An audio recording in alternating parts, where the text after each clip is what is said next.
Hi, this is Krishna Iyer with the Iyer think tank in Delray Beach. Today is April 10th.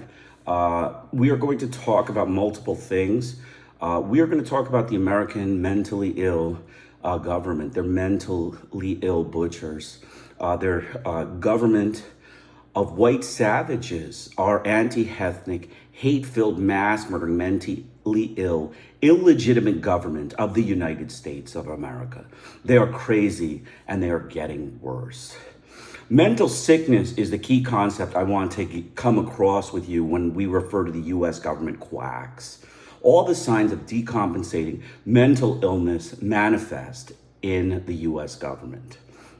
I'm going to provide a reference paper on paranoid delusional genocider of the United States of America. It's a reference paper on psychiatric, basics, and it comes from this book, The Dangerous Case of Donald Trump. This is a book that I urge you to get. It is a book about, the American Psychiatric Association's cover-up of Donald Trump. And this is the book, Genocide in Paraguay, that I'm going to be going through chapter 3, which is called Killing the Apaches.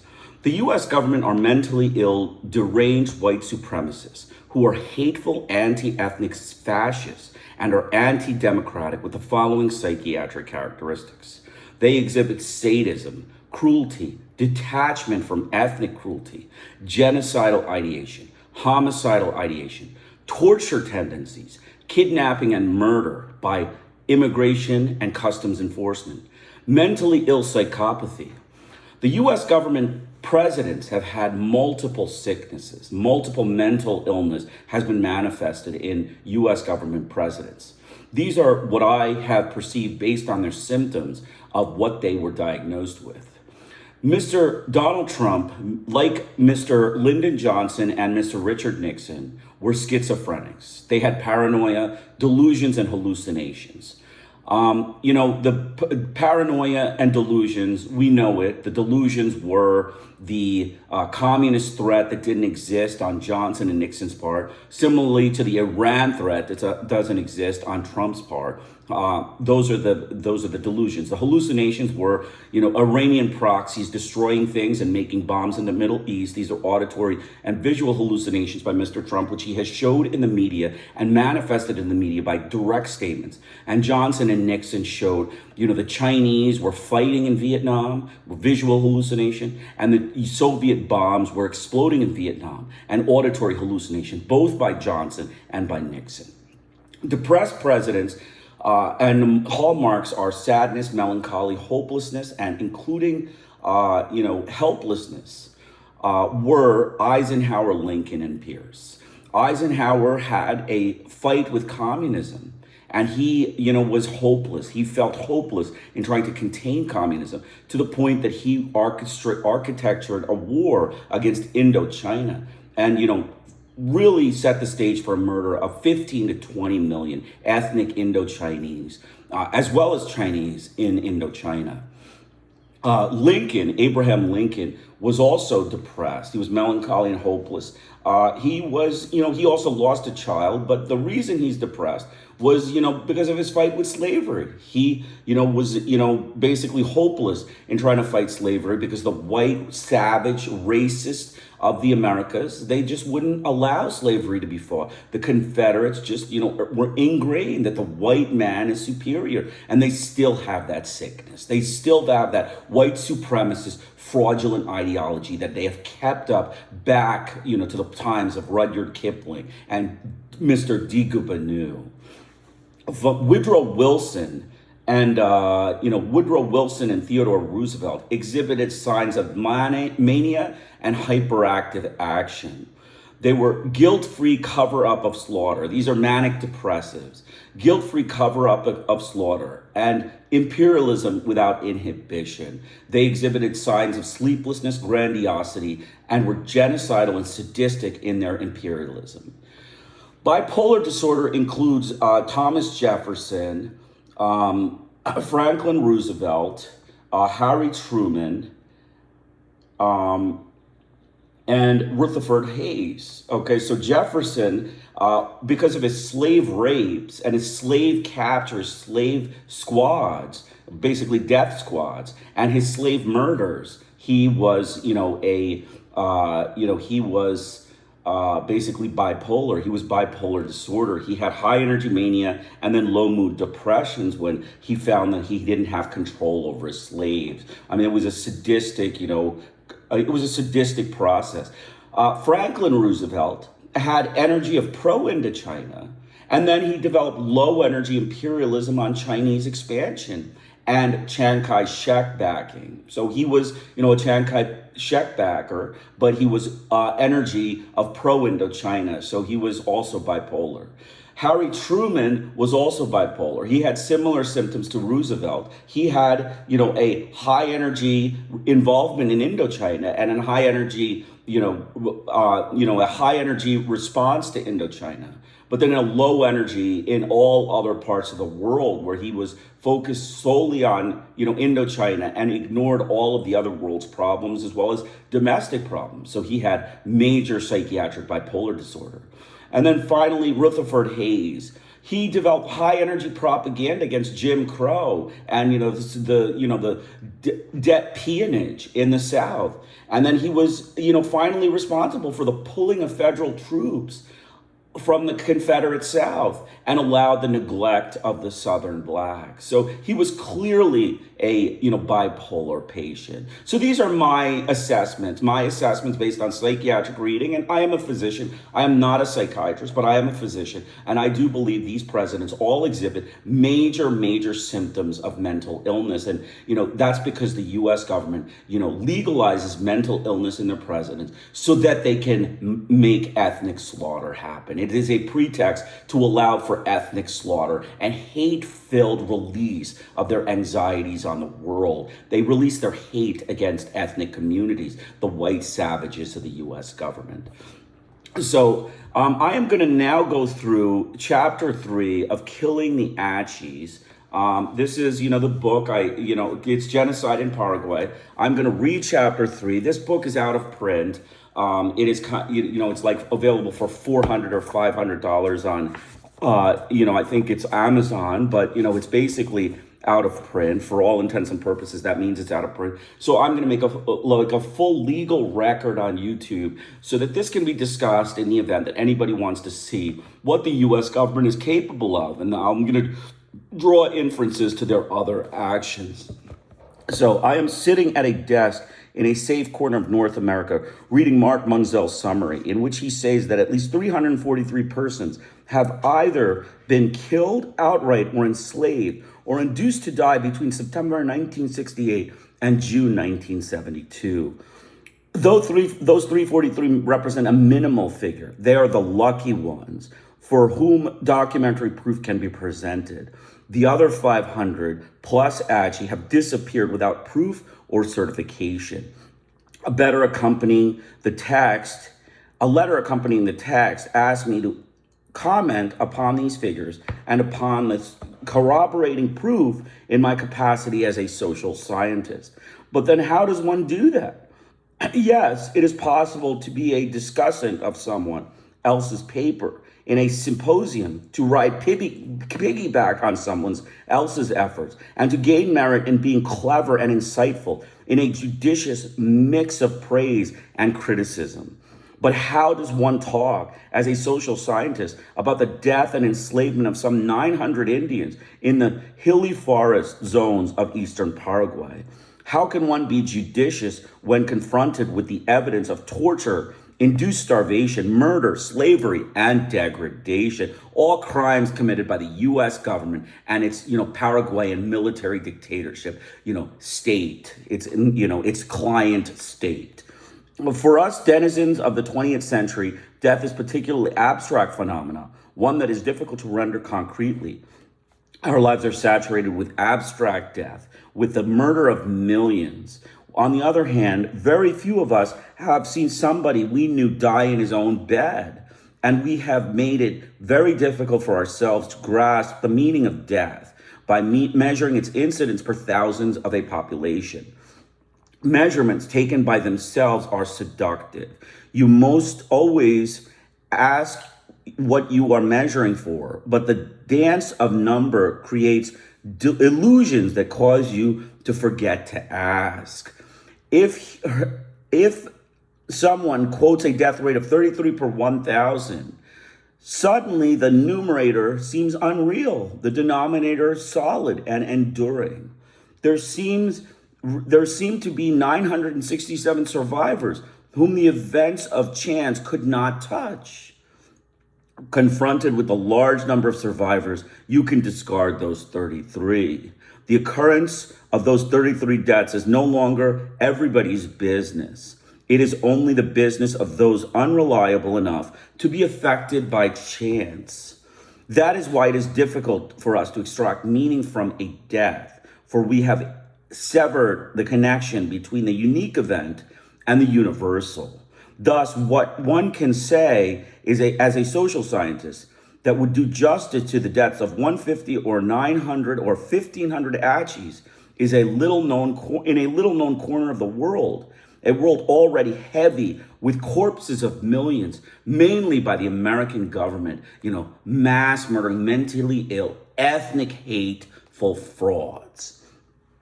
Who are the Achi? Whence do they come? They are now hunters and gatherers in the midst of cultivators. Their language is closely related to the Guarani of their Guarani-speaking enemies, the Paraguayan frontiersmen and Guayaki hunters. Guarani, common to both Achi and Guarani speakers, is in turn a member of a large family of languages, Tupi-Guarani. This linguistic affiliation provides one of the keys to South American prehistory. Tupi-Guarani languages are spoken mostly along the rivers which feed the general Amazon River from the south. North of the Amazon, the major tributary river systems are mostly occupied by speakers of Arawakan. Recent research has made it highly probable that pro-Arawakan, diffusing mainly northward, and Proto-Tupi-Guarani, diffusing mainly southward, have a common linguistic origin. On the margins of the present area of settlement of either Tupi-Guarani or Arawak, however, we find population-speaking languages clarified as J or Panan or Carib, and these marginal languages are thought to be related to G-Pano-Carib superstock. The distribution suggests that the speakers of Proto-Tupi-Guarani and the speakers of Proto-Arawakan expanded from some central core in Amazonian, driving the speakers of Ge-Pano-Carib languages forward like perimeter of their experience toward expansive movement. It has been suggested that this centrifugal expansion from Amazonia was related to the advent of horticulture based on production of manioc in the core areas, sometimes between 3,000 and 2,000 BC. Food production may well have initiated a cycle of population expansion. As population grew, the size of food groups, local groups, would begin to exceed the carrying capacity of their local environment. At the same time, kinship bonds, basic to local group organizations, would be stretched beyond their capacity to maintain social peace. As a result of population pressure or factionalism, or both, local groups would fission and splinter groups would fan out from the parental settlements to seek the independence of new grounds. Sometimes such mobile groups in search of additional cultivatable land would drive other horticulture from the relatively fertile riverfronts, where they also have access to fish, into the interfluves, where soils were less suitable for cultivation, and there was only small game to provide people with needed supplies of proteins. At other times, desirable areas may have been utilized by hunters and gatherers, and cultivatable land could only be had by expelling the previous food-gathering occupants. Two phenomena may thus have gone hand in hand: the displacement of food gatherers at the margins and forced deculturation and reduction of social complexity imposed on horticultural groups ejected from more favorable ecologic niches and pressure to take up residence in less promising environments. Escaping southward Some hunters and gatherers sought and found refuge in the Grand Chaco. This is a vast expansion of alkaline scrubland and desert with little water and poor else clay soils located to the west of the Paraguayan River. Today, it makes up a substantial part of this western portion of the Republic of Paraguay. Here, hunters and gatherers whose Guaranian languages place them within the Gupano-Carib superstock survived for a long time, some of them down to the present day. The mainstay of the food gatherers was the alagaraca bean, supplemented by protein derived from the fishing along the rivers and the chase of the small game, like the reed, the deer, and the peccary. The area contrasts sharply with the savannas east of the Paraguay River. Here, grasslands with stands of palms and gallery forests merge gradually into more mountainous lands covered with tropical forest vegetation. This is also the land of the Guarani speakers, who moved into it from the north sometime around 500 AD. Like other speakers of Tupi-Guarani languages, they were largely horticulturalists, and they have remained growers of domesticated plants, notably manioc, down to the present day. Yet in their midst, we also find a group of pure hunters and gatherers like the Achi. Are there the remnants of some aboriginal population of food collectors pushed into their present area of settlement by the general Tupi-Guarani expansion? If so, how did they acquire their Guarani language, especially in view of the long-standing hostility between the settler Guarani and themselves?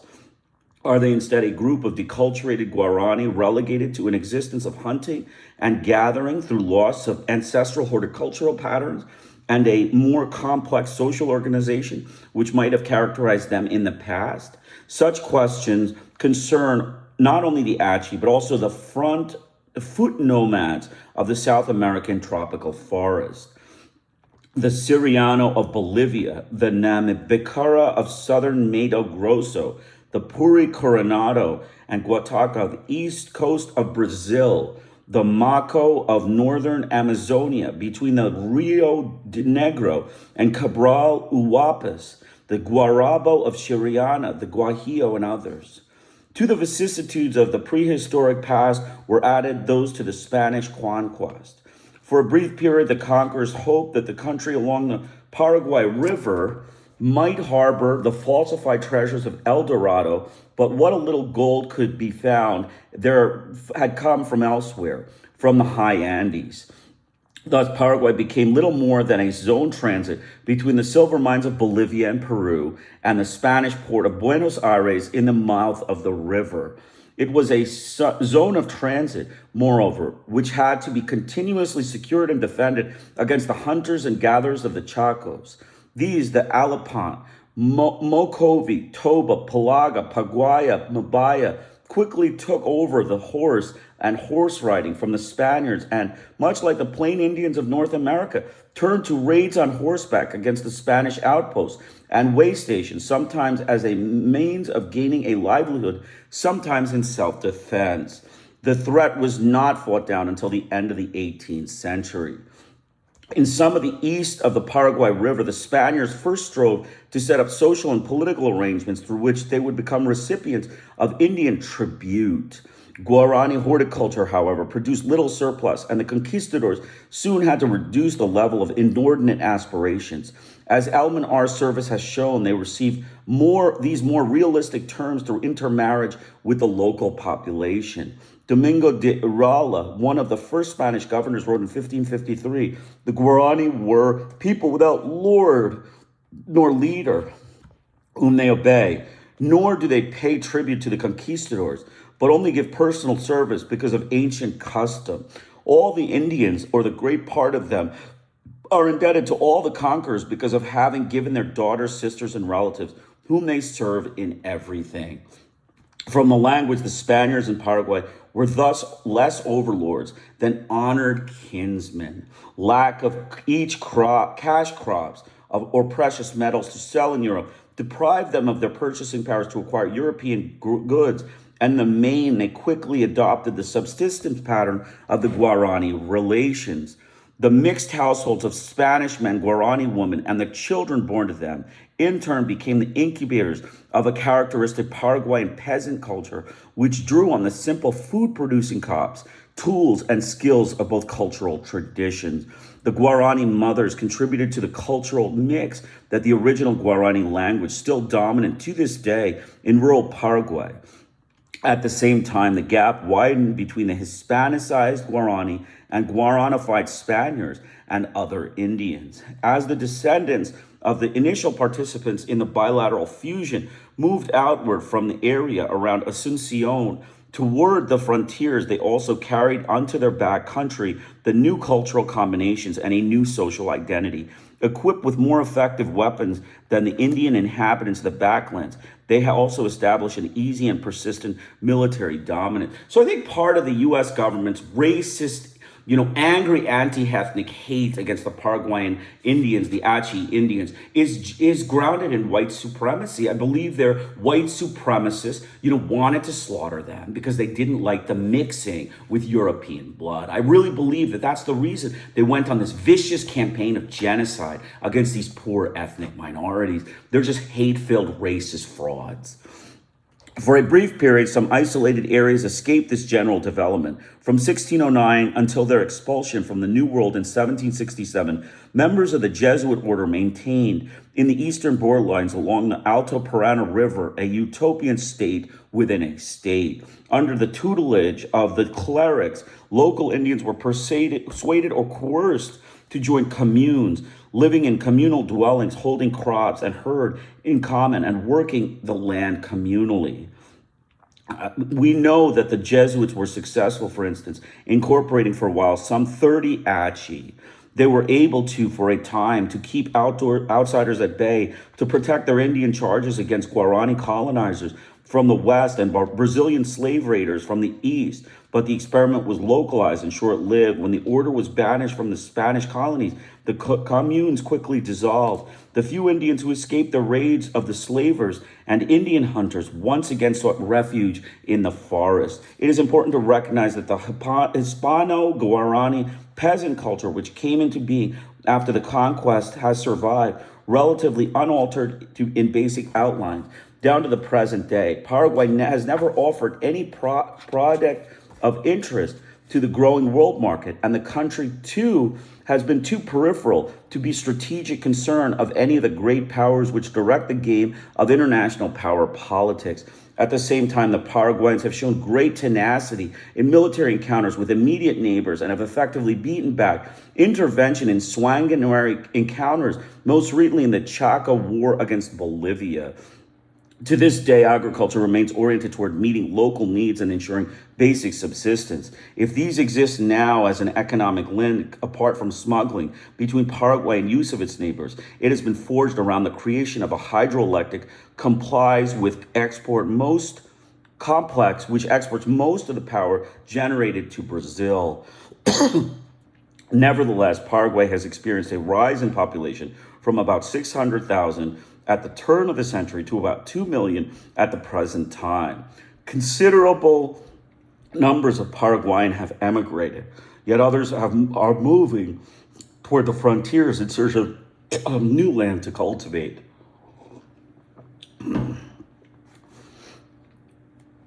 Population pressures are unavailable resources is not, of course, an independent variable.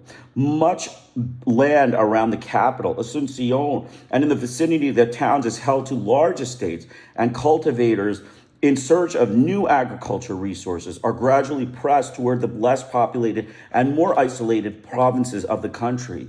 Here, some of the vanguard of the population movement has encountered an age-old enemy, the hunters and gatherers of the forest, the Achi, and here at once upon a time in North America, the only good Indian is a dying Indian.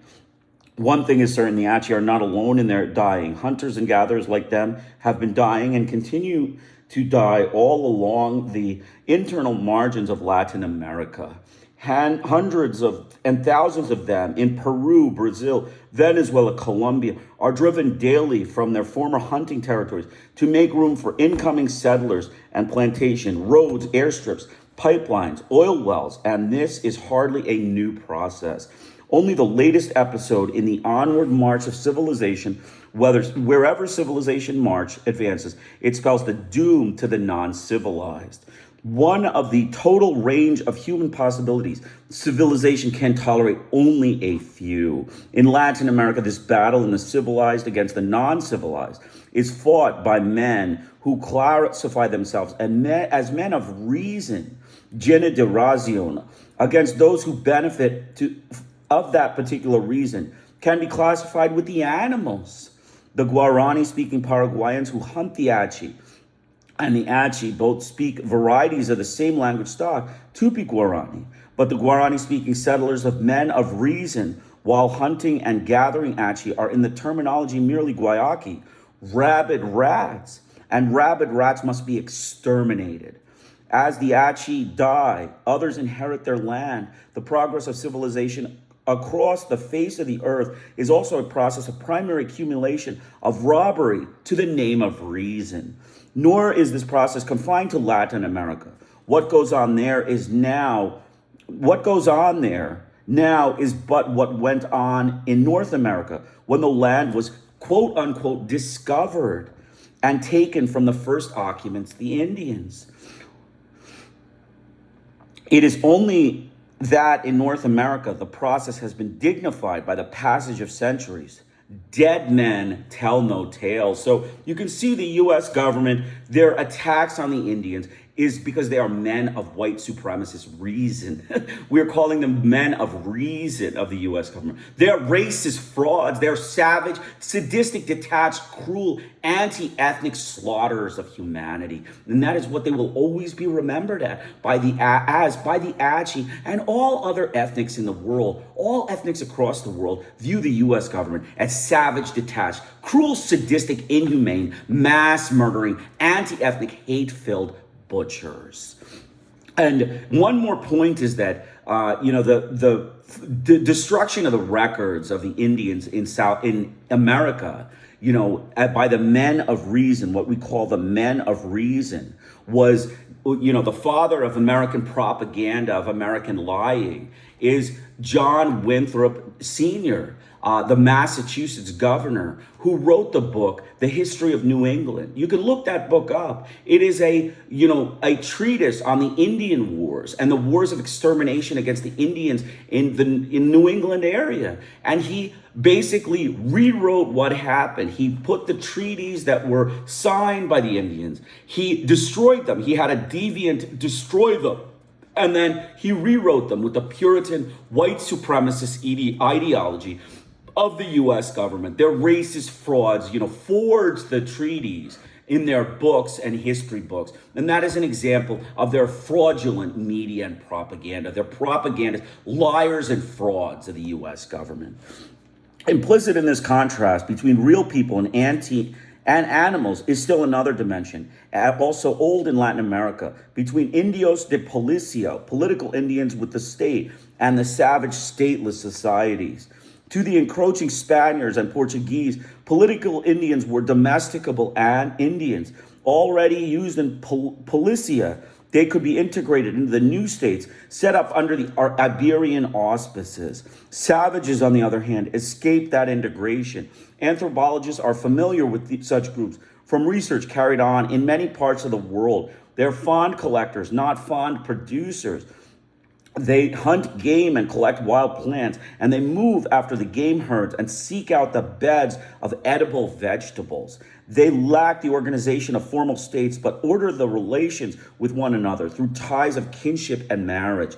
Access to the means of production is governed by criteria of age, sex, and personal skill, but there are no mechanisms for depriving a man of the ability to hunt, nor making one man do the work of another.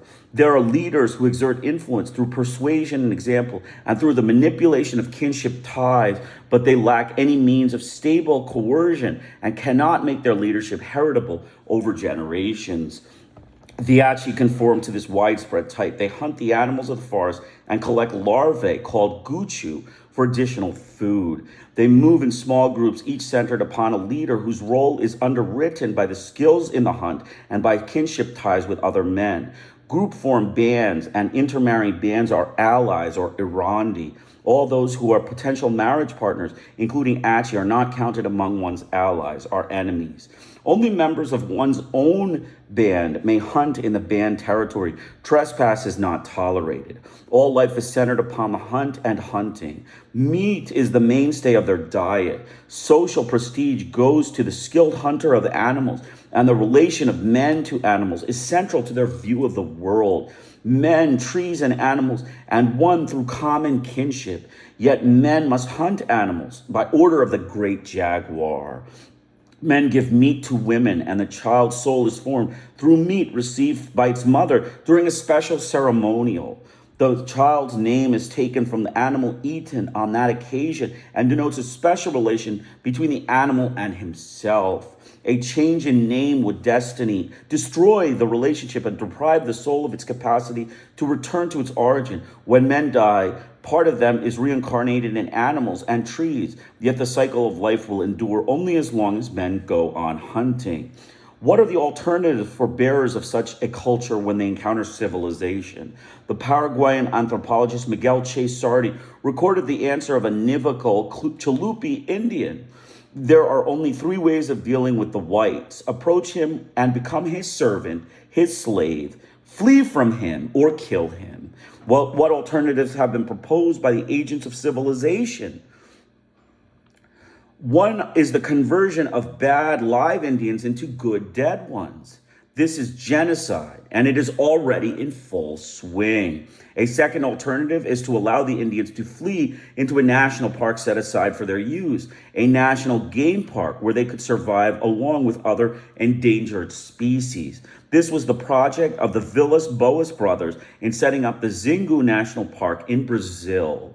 But such a project can last only as long as the powers that be agree not to interfere, and the Xingu project has already suffered a death blow through the construction of highways BR 80 and BR 242 right through the center of the national park.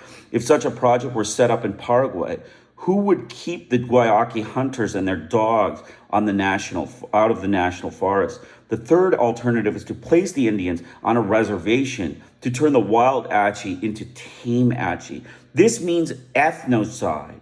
We who were once men, Munzel quotes from the Song of a Reservation Achi, never, never will rove free between the trees of the forest. Those who were once men become less than men. Depriving an Achi man of his lip ornament deprives him of his manhood. Changing his name cuts his connections with the forest and with nature and supernature. Forbidding him to bury his dead according to custom annihilates his hope of reintegration into that world. So you can see the US government is responsible for all of this. They are responsible for the vicious campaign of genocide and ethnocide that they have conducted through their puppet state, General Stroessner on Paraguay. But ethnocide, at least in the abstract, is not genocide. It becomes genocide when inflicted in part of a design to destroy a given group in whole or in part.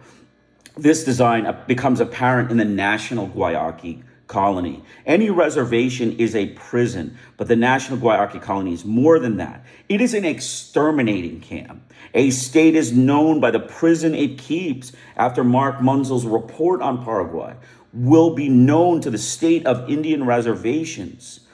But Paraguay is only an outpost of that larger entity, civilization itself. I invite the reader to ponder carefully Nambugi's weeping song in Munzel's account, for it is an epitaph for our entire way of life.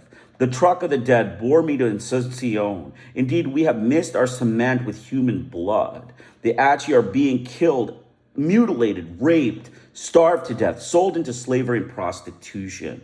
There is still time to save some of them, at least from the fate at the hands of civilization. It is no longer possible to appeal to any great cause to provide the rationale for such an undertaking.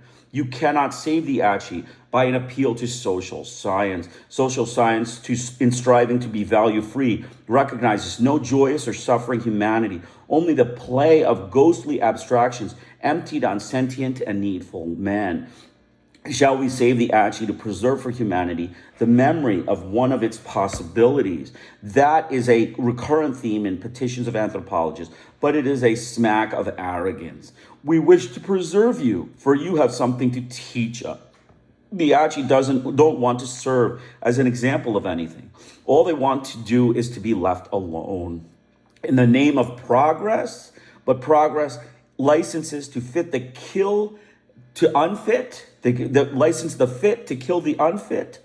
There is nothing left but an appeal to a little comment on humanity, a common humanity, the ability to recognize oneself in the other, the sense that no society can be just if it is founded upon the murder of even one little child. In violating the Achi, the humanity of us all is violated. To its credit, the Roman Catholic Church of Paraguay has spoken out against the genocide of the Achi and informed the Holy See. To their great credit, Paraguayan anthropologists have voiced their alarm and their protest, often at the considerable personal risk to themselves. But where are all the other voices that need to be heard when the defenseless people are butchered and debauched? What about the Greek Protestant conscience represented on the Guayaki reservation by the New Tribes Mission, which has seen fit to be handmaiden, gun bearer, and prison warden for the killers? What about the government of these United States, always so quick to employ the rhetoric of human rights when its interests are threatened? It gives aid to the government of Paraguay, under whose aegis the campaign of extermination is being waged. Americans have good cause to listen to the Achi weeping songs. We can no longer listen to the moans of the dying and wounded knee, or of those who did not survive the long march. But maybe there is time to save a few Achi. So you can see the U.S. government was responsible for the genocide of the Achis. They were nowhere to be found. Their media frauds were hidden. They were hidden, in the bushes. They were hidden in the bushes. They basically were, missing in action. MIA, while they were supposed to be available, they are frauds. They are fraud, white supremacists, racist, savage, anti-ethnic, slaughterers of, ethnic minorities. That's who they are. So we're going to continue on. We basically have three articles, not three articles, but 3 points that I'm going to make with respect to international world events. Cuba, I read an article in Granma yesterday. Basically, the idea was of the article basically went over, and I'm going to read part of the article, but. Part of the article basically is, the U.S., Cuba does not pose a threat to the United States, and much less an extraordinary and unusual threat. Basically it's an interview with First Secretary Central Committee of the Communist Party, Miguel Diaz-Canel Bermudez, and with the foreign policy talk at Newsweek. There are many common areas in which we can work. And not only could we work, but we could reach agreements beneficial to both peoples and both nations. But we've always maintained that it has to be a respectful dialogue on equal footing. Respect for sovereignty to our political system, our self-determination, and on the basis of reciprocity and compliance with international law. I also tell you that dialogue is possible because at different times with U.S. administration, we've been able to engage in dialogue. On the other hand, what things make that dialogue more difficult, he asks. The United States is always against dialogue with Cuba.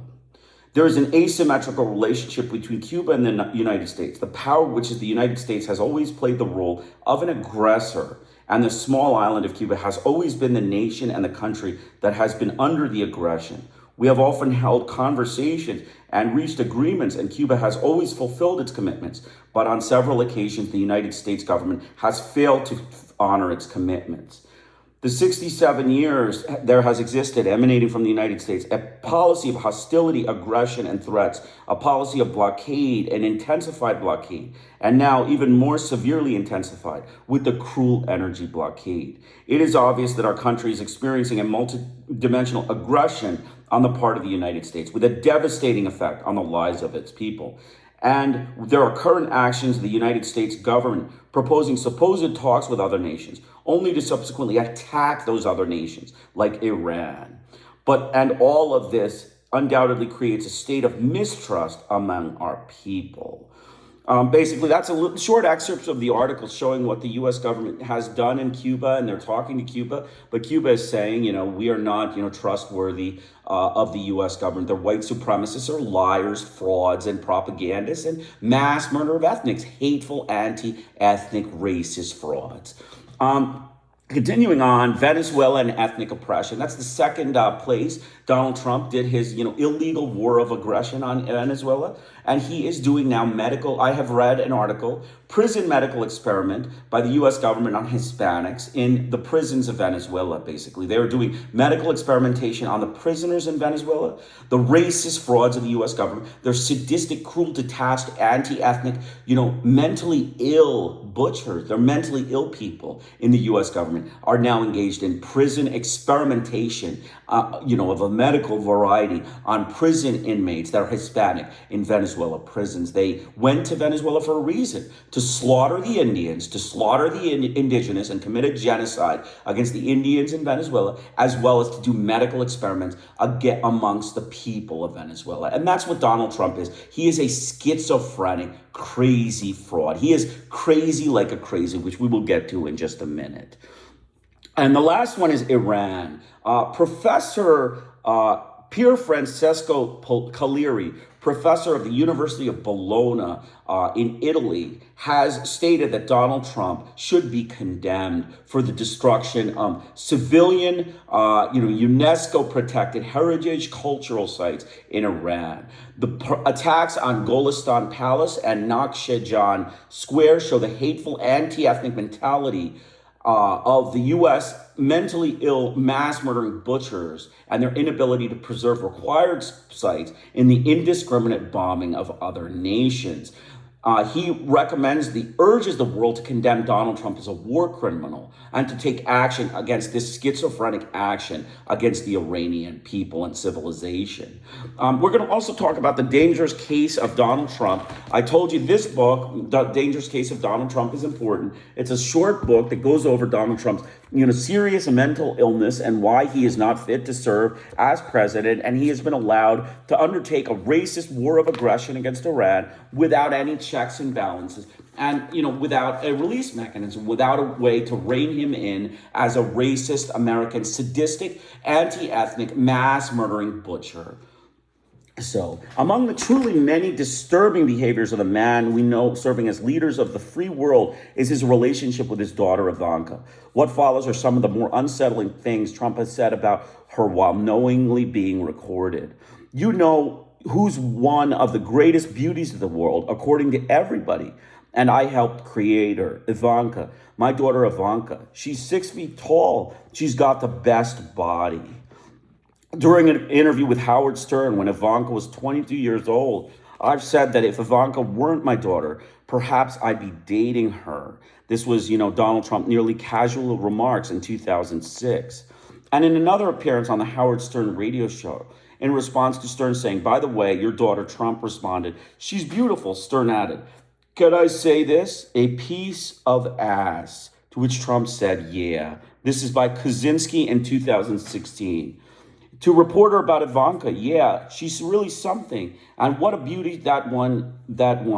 If I weren't happily married," and her father, Sotorov, in 2015. On Fox's Wendy Williams show in 2013, "Ivanka, what's the favorite thing you have in common with your father?" Williams asked.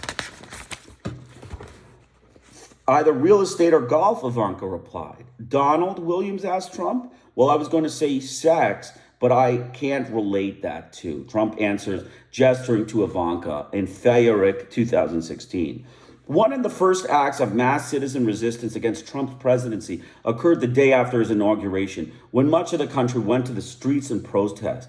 The 2017 Women's March was the largest protest gathering in history of the United States. Researchers Jeremy Pressman and Erica Chenoweth estimate that more than 4 million people participated nationwide. They calculate that approximately 300,000 people marched in other countries, partly in response to the assaultative attitude and behavior against women unprecedented in a U.S. president. A great danger to vulnerable groups and the human rights abuses arise from the type of individuals Trump's psychopathy leads him to look for affiliation and support. Unable to tolerate criticism and perceived threats to his ego, and with a documented obsessive need to be admired, he has notably selected as his advisors either family members or people who, in clinical jargon, enable his illness.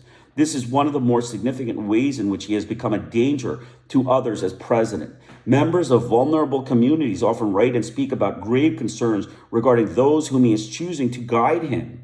Using his proposed federal budget as a lens, Jessica Gonzalez Rojas wrote, it outlines President Trump's spending priorities and program cuts that make clear his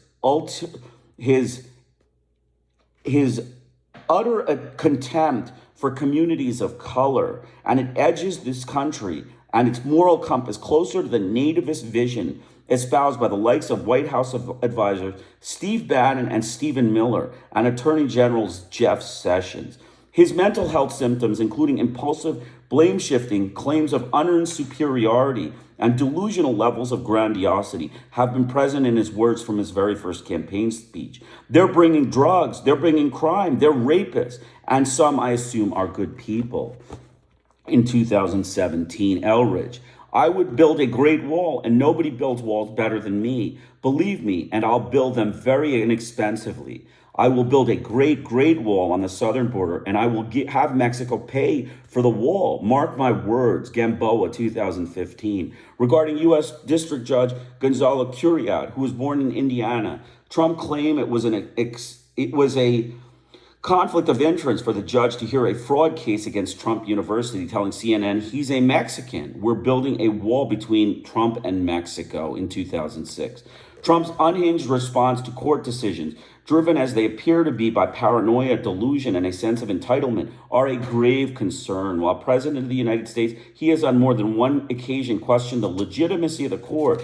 In this example, we have a severe rollout, he insisted, claiming that the only problem with the Muslim ban was the bad court that halted it.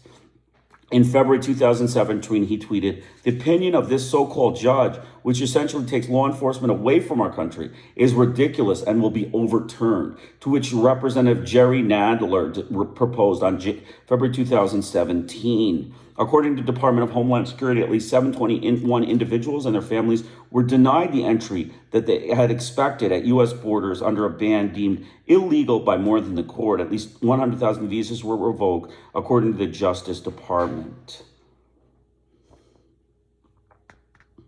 So, Jessica Gonzalez Rojas, in their description of Trump against the programs, makes clear his, relationship to the white supremacist frauds of the U.S. government, like the likes of Mr. John Winthrop Sr., Mr. William Hubbard, and Reverend Increase Mather, Reverend William Hubbard, and, John Winthrop Sr., the author of books that were fraudulent. They were fraudulent data that condemned the Indians and, promoted the whites in their, actions. So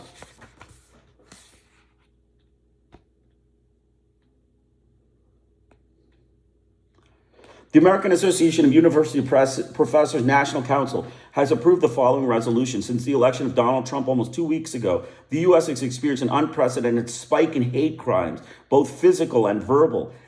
Many of them at college and university campuses. These have been directed against African Americans, ethnic Americans, members of the LGBTQ community, religious minorities, women, and people with disabilities. In some instances, the perpetrators have invoked the president-elect in support of these heinous crimes. Within the resolution, the council affirms the concept of free speech, stating, no point of view or message may be deemed so hateful or disturbing that it may not be expressed. But threats and harassment differ from expressions of ideas that some or even most may find repulsive. They intimidate and silence.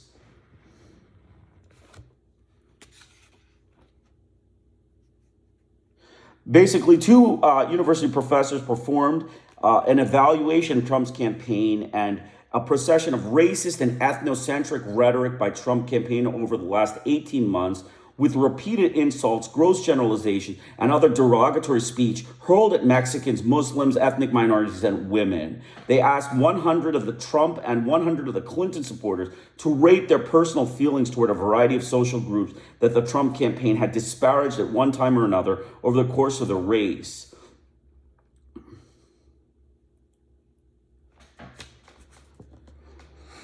Trump had disparaged all of them. Basically, the long and short of it is that Trump disparaged all of them.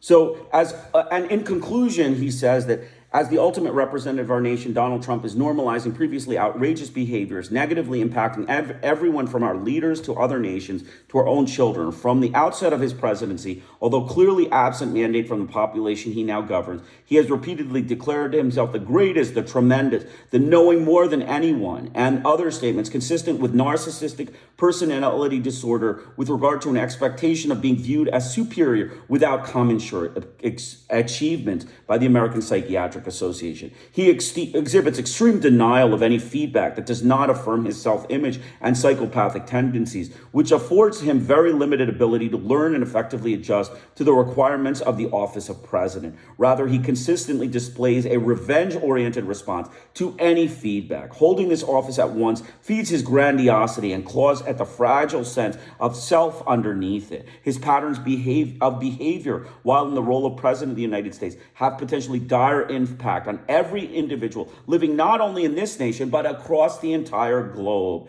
The earth itself is in peril, both by the urgent issues that are not being addressed, while an unstable man sits in the Oval Office, and by new urgencies he creates. Mr. Trump is and has demonstrated himself to be a danger to others, not just one person or a few, but possibly to all others. So this is pretty, stark data, page 179 to 182 of The Dangerous Case of Donald Trump. It's an important book. I strongly urge you to get it. And it is about his psychopathy, the U.S. government, frauds. They're racist, mentally ill, sadistic, detached, cruel, anti-ethnic, hate-filled butchers. Their U.S. government itself is a bunch of frauds.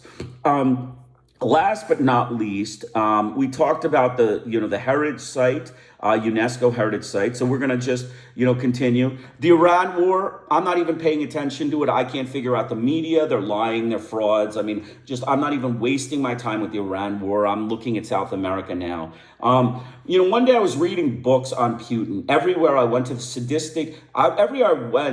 sadistic savages would follow me around, the U.S. government, and try to coerce me to stop reading. This was while Biden was president. Now, since it's unnatural and elitist and impractical to read books, while ethnic slaughter of world's people is practical under Biden, he's a racist, sadistic, democratic fraud champion. He believes Putin is a dictator.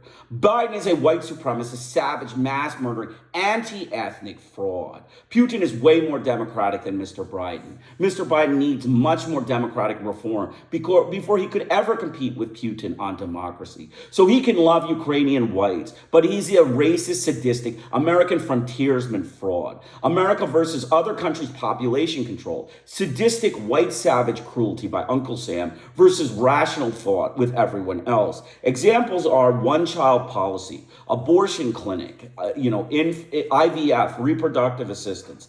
This is in other countries. In America, we have forced sterilization of ethnic women, murder of male ethnics, child ethnic murder and enslavement, ethnic poisonings, and mass murder through direct bombing, napalm-type sterilizations. That is the U.S.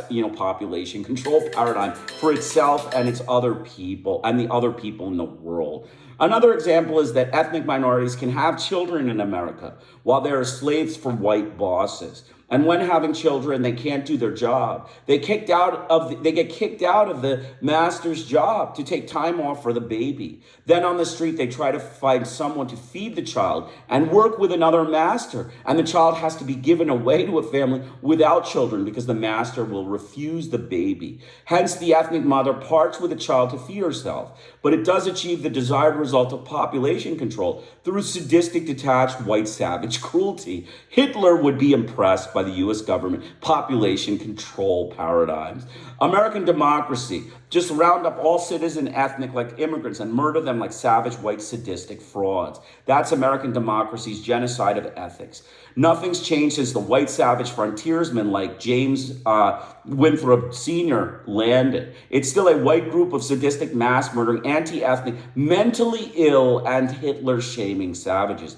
Take away their ability to speak and representation, then secretly murder them as world governments look on and do what was done in Vietnam. Deny and lie that you did it. The pathological liars and frauds of the U.S. government have not changed since 1645. John Winthrop Sr. in his History of New England on the Indian War Treaties, which he fabricated in a pro-white supremacist Puritan way in Massachusetts. Mass-murdering, sadistic, white fascist frauds demonstrate their savage instinct and humanity.